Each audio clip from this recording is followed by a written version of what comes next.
আসসালামু আলাইকুম ওরহমতুল্লাহি ওবারাকাতু। প্রিয় দিনদার ভাই ও বোনেরা, আজকের ভিডিওতে আলোচনা করব রোজার কাজা কাফারা ফিদিয়া নিয়ে।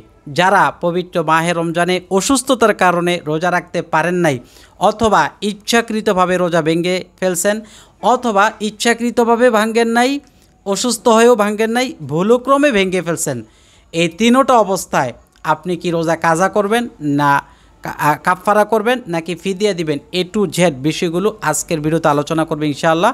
এই জন্য শুরু থেকে শেষ পর্যন্ত না টেনে ভিডিওটি দেখবেন। যদি কেউ সম্পূর্ণ ভিডিওটি না দেখে আমল করেন আর সেজন্য যদি কোনো ভুল হয়, সেটার জন্য আমি দায়ী নয়। চলুন আমরা সহিভাবে প্রত্যেকটা বিষয় জেনে নিই। তার আগে আপনারা ভিডিওতে একটি লাইক দিয়ে দিবেন আর চ্যানেলটি সাবস্ক্রাইব করে পাশে থাকা বেল আইকন বাজিয়ে নেবেন। দর্শক, রোজার কাফারা কিভাবে হয়, কি কারণে রোজার কাফারা হয় আমাদের জানতে হবে। কেউ যদি ইচ্ছাকৃতভাবে খায়, ইচ্ছাকৃতভাবে রোজা ভঙ্গ করে, ইচ্ছাকৃতভাবে স্ত্রীর সহবাস করে, ইচ্ছাকৃতভাবে মুখের মধ্যে হাত ঢুকে বমি করে, তারপরে এই সমস্ত কারণে যে সকল কাজে রোজা ভাঙ্গে আর সেটা যদি ইচ্ছাকৃত কারণে হয়, তাহলে তার রোজাটা ভেঙে যায়। এর কারণে কাফারা দিতে হয়। কাফারা দিবেন কিভাবে?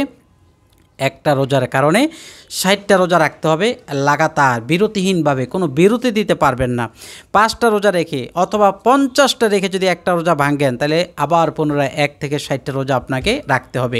বিরতিহীনভাবে 60টা রোজা রাখতে হবে একটা রোজার বিনিময়ে। কেন আপনি একটা রোজা ইচ্ছাকৃতভাবে ভাঙলেন? এটার জরিমানা হলো এটাকে বলা হয় রোজার কাফারা। এমনভাবেই কাফার রোজা শুরু করবেন যাতে আপনার মাঝখানে কোনো ভাঙতি না হয়। মহিলারা, মা বোনরা এমনভাবেই কাফার রোজা রাখবেন যাতে আপনাদের মাঝখানে কোনো নেফাস না আসে, সেদিকে খেয়াল করে আপনাদের রোজাগুলো রাখতে হবে। এখন আসুন, রোজার কাজা কখন হয় এবং কিভাবে কাজা করবেন। কাজা হয় যদি ভুলক্রমে রোজা ভাঙেন, ভুলক্রমে খেয়ে ফেলছেন, ভুলক্রমে স্ত্রী সহবাস করছে, ভুলক্রমে কোনো একটা কারণে রোজা ভাঙছেন। আবার মনে করেন ভুলে খাইছেন, খাওয়ার পরে ইচ্ছাকৃতভাবে খাইছেন, রোজা ভেঙে গেছে মনে করে, এর কারণে আপনাকে রোজার কাজা আদায় করতে হবে। রোজার কাজা কিভাবে? একটা রোজার বিনিময়ে একটা রোজাই আপনি রাখবেন। মনে করেন রমজানের ভিতরে আপনি 4টা রোজা ইচ্ছাকৃতভাবে না, যেমন মহিলাদের মাসিক হওয়ার কারণে 4 থেকে 6টি রোজা ভেঙে থাকে, সেটা কি ইচ্ছাকৃতভাবে? না, সেটা অনিচ্ছাকৃতভাবে আল্লাহর পক্ষ থেকে হয়। সে কারণে রোজা ভাঙছেন, ঠিক আছে, পূর্ণ করার জন্য কাজা আদায় করবেন। 6টা রোজার জন্য 6টা রোজা। তাহলে আমি এক কথায় সাফভাবে বলতে পারি, ইচ্ছাকৃতভাবে একটা রোজা ভাঙলে 60টা রোজা লাগাতার বিরতিহীনভাবে রাখতে হবে, এটাকে বলা হয় রোজার কাফারা। আর অনিচ্ছাকৃতভাবে রোজা ভাঙার কারণে একটি রোজার বদলে একটি রোজা রাখাই, এটাই হলো রোজার কাজা। এখন আসুন, যদি অসুস্থতার কারণে রোজা কেউ ভাঙে, তাহলে তার কি উপায় হবে? সফরে গিয়েছেন বা অসুস্থতার কারণে আপনি রোজা ভাঙছেন, একটা ভাঙার কারণে রমজানের পর আপনি একটাই রাখবেন, কাজা করবেন। এই কাজা আদায় করতে গিয়ে যদি বিষয়টা এমন হয় যে এই ব্যক্তি এমন অসুস্থ, কোনো দিন ভালো হবে না, সারা জীবন তার ইনহেলার ব্যবহার করতে হবে, সারা জীবন তার দুপুরে খাবার খেতে হবে, ইনসুলিন ব্যবহার করতে হবে, সে ডায়াবেটিক্সের রোগী, আবার ডায়ালিসিসের রোগী, কিডনিতে সমস্যা, তার লাংসের সমস্যা, তার চোখের সমস্যা, তার হাড়ের সমস্যা, বিভিন্ন জাতের সমস্যার কারণে এনি টাইম তাকে ঔষধ গ্রহণ করতে হয়, যার ফলে তার রোজা ভাঙতে হয়, সে কোনোভাবেই সুস্থ হবে না, এটাই ডাক্তার বলছেন, বা সে অসুস্থভাবেই দিন কাটিয়ে যাচ্ছেন। এমত অবস্থায় তার ওয়ারিস, তার ছেলে মেয়ে অথবা সে নিজেই রমজানের পরে রোজার ফিদিয়া দিবে। এখন প্রশ্ন আসে যে হুজুর, ফিদিয়া কীভাবে আদায় করব? একটা রোজার বিনিময়ে একটা সদকাতুল ফিতর দান করে দিবেন অসহায় গরিবদেরকে। একটা রোজার বিনিময়ে একটা সদকাতুল ফিতর হলো 120 টাকা সর্বনিম্ন। আর যদি আপনি আরও বাড়িয়ে দেন, সওয়াবটা আপনার বেশি হবে।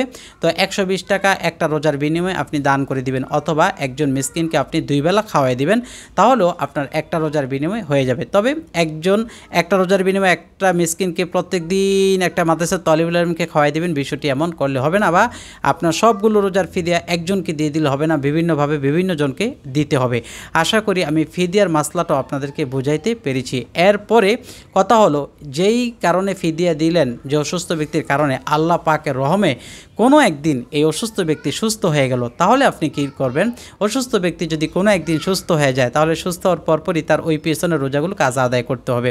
এখন কথা হলো যে হুজুর, ফিদিয়া যে আদায় করলো, ফিদিয়া আদায় করার কারণে ফিদিয়াটা নফল হয়ে যাবে, তার দানে পরিণত হয়ে যাবে, কিন্তু আল্লাহ পাক যে তাকে সুস্থতার নিয়ামত দান করলো, সেজন্য তার ফিদিয়ার আদায় হবে না। তখন তার সেই পেছনের মাহে রমজানের পবিত্র ফরজ রোজাগুলোর কাজা আদায় করে নিতে হবে। আশা করি বুঝাইতে পারছি। এরপরে যদি না বুঝে থাকেন, অবশ্যই আপনার আপনারা এখানে কমেন্ট করবেন অথবা আমার নাম্বারে ফোন করতে পারেন 01878 415560।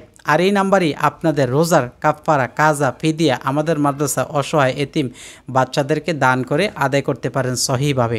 দর্শক ভালো থাকবেন, লাইক দিয়ে শেয়ার করবেন, আমল টিভি চ্যানেল সাবস্ক্রাইব করে পাশে থাকা বেল বাটনটি চেপে রাখবেন।